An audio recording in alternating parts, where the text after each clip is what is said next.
Is there really such a thing as absolute truth? Something that's true for all people in every nation and in every time period of history. For many people today, truth is relative, not absolute. They talk about your truth and my truth. They believe what's true for you may not necessarily be true for me, and what's true for me may not necessarily be true for you. Do you share in this belief? More and more people today decide and make choices based on feelings rather than an objective standard of truth. But is truth relative or subjective? Is it just a matter of personal opinion, taste, or preference? In this episode, we will tackle this question head-on and share 7 biblical facts about truth. Let's discuss.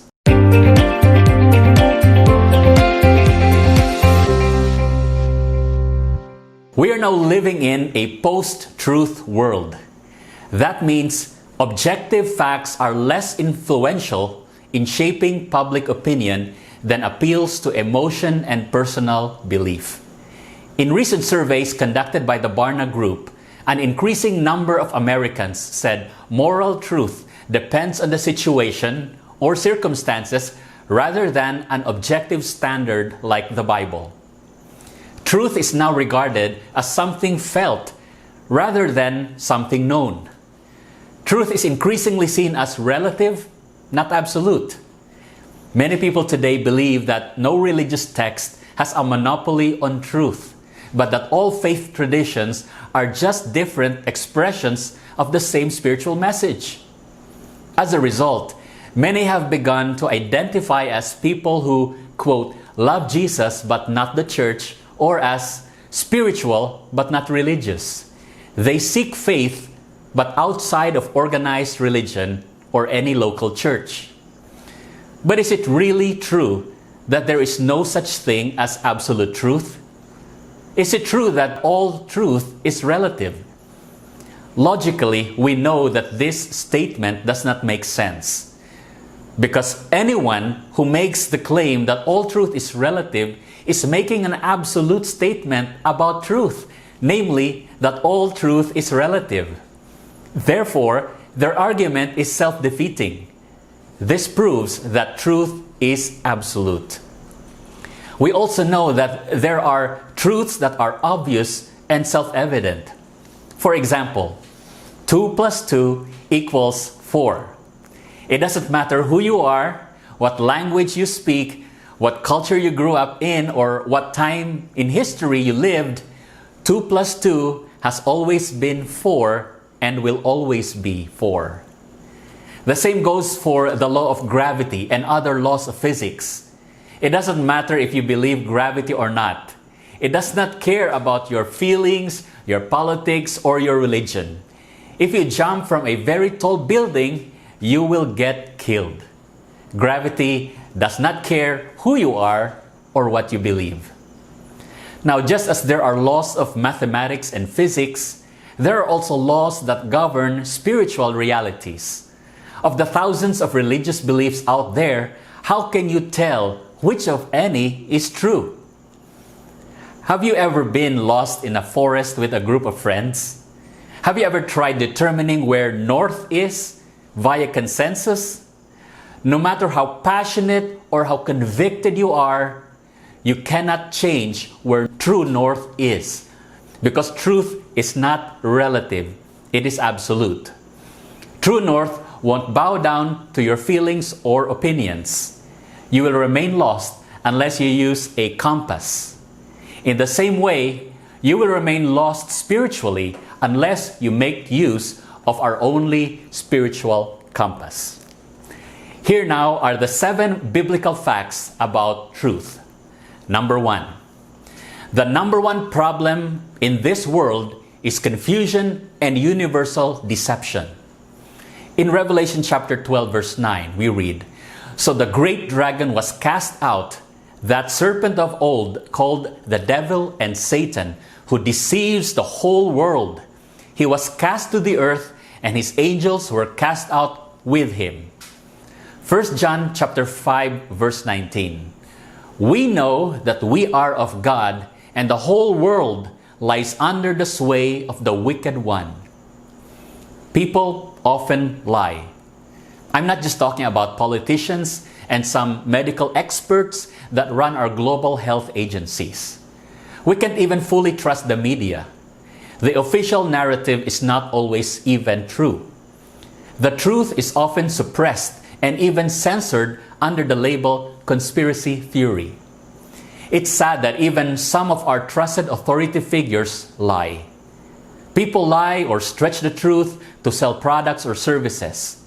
Even religious leaders can't be fully trusted to preach the full truth, either out of ignorance, fear of displeasing their church board, or offending their financial supporters. Number 2, physical and empirical truth can be discovered, but spiritual and moral truth must be revealed.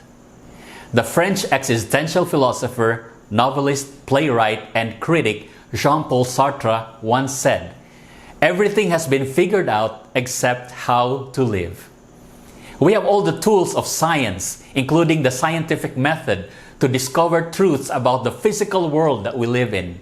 But the tools of science and even philosophy can only go so far. They cannot answer the biggest questions of life, such as, what is the purpose and meaning of life? Where did we come from? Where are we going? What is a human being?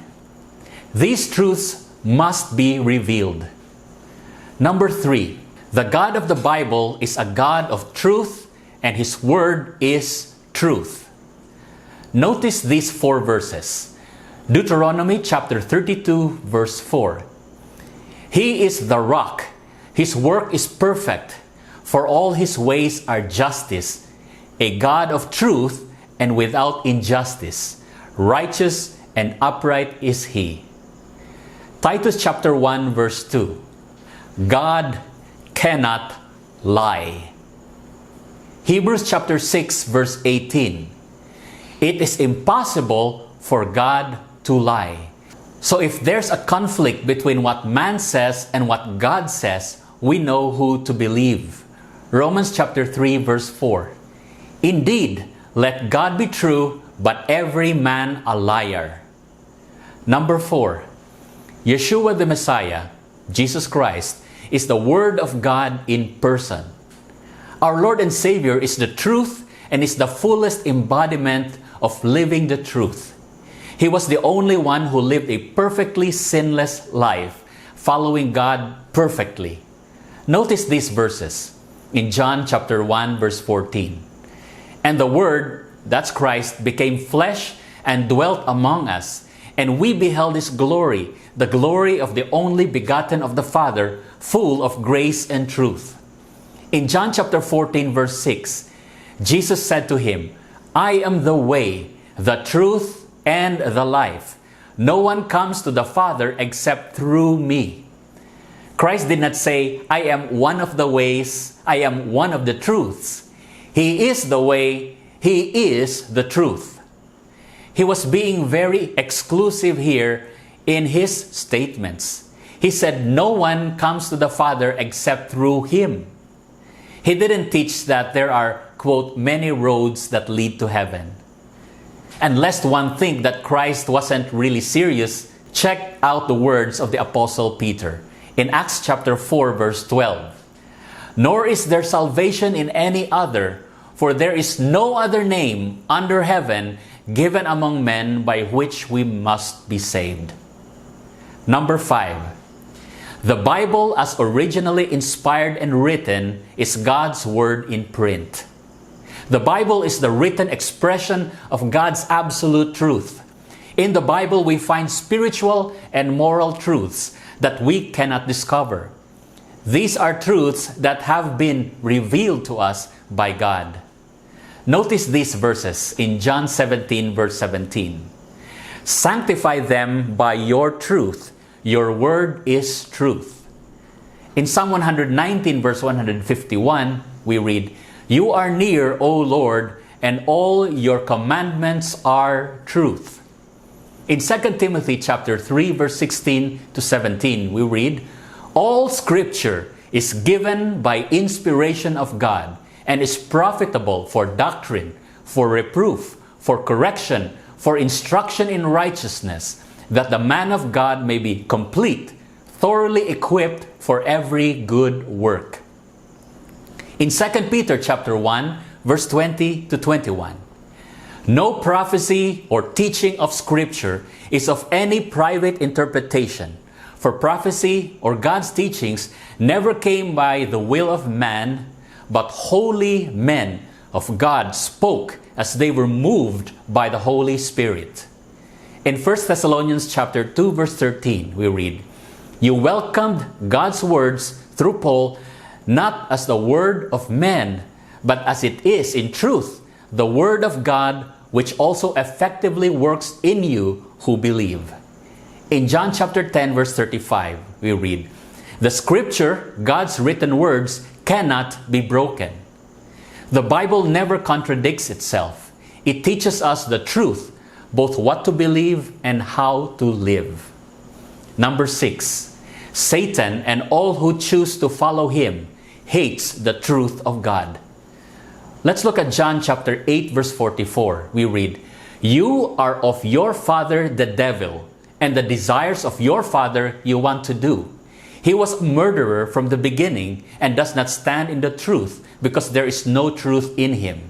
When he speaks a lie, he speaks from his own resources, for he is a liar and the father of it."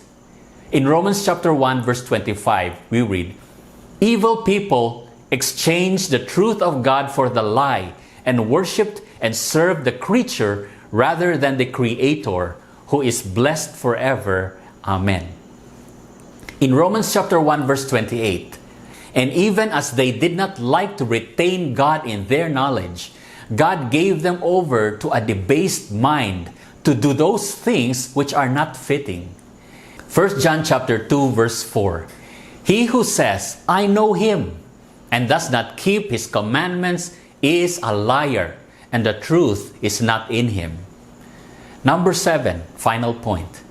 God wants everyone to come to the knowledge of the truth. In 1 Timothy chapter 2, verse 4, we read, "God desires all men to be saved and to come to the knowledge of the truth." 2 Timothy chapter 3, verse 7, "Some are always learning and never able to come to the knowledge of the truth." Learning is good. Education is great. But if it doesn't bring us closer to the truth, it's pointless. In conclusion, truth is absolute, not relative.